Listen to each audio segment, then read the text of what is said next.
Malcolm X, one of the most articulate exponents of the black Muslim philosophy, has said of your movement and your philosophy that it plays into the hands of the white oppressors, that they are happy to hear you talk about love for the oppressor because this disarms the Negro and fits into the stereotype of the Negro as a meek, turning the other cheek sort of creature. Would you care to comment on Mr. X's belief?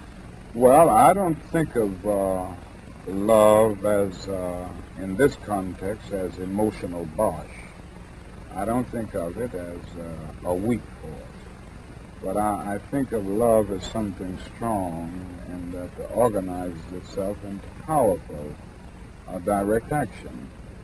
This is what I try to teach in the struggle in the South, that we are not engaged in a struggle that means we sit down and do nothing. That there's a great deal of difference between non-resistance to evil and non-violent resistance. Non-resistance leaves you in a state of stagnant passivity and deadened complacency, wherein non-violent resistance means that you do resist in a very strong and determined manner. And I think some of the criticisms of nonviolence, or some of the critics, fail to realize that we are talking about something very strong, and they confuse non-resistance with nonviolent resistance. He goes beyond that in some of the things I've heard him say, to say that this is deliberately your philosophy of love of the oppressor, which he identifies completely with the nonviolent movement, he says, is this philosophy and this movement are actually encouraged by whites because it makes them comfortable. It makes them believe that Negroes are meek, supine creatures.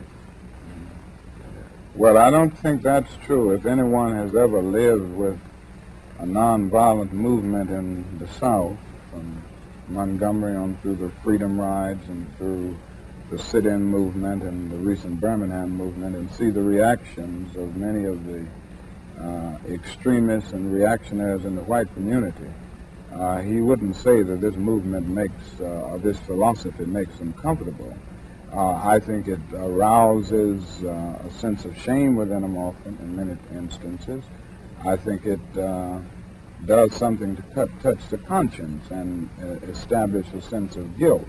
Now, so often people respond to guilt by engaging more in the guilt-evoking act in an attempt to drown the sense of guilt.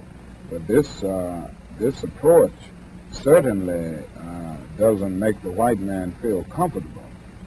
I think it does the other thing. It disturbs this conscience, and it disturbs this sense of contentment that he's had.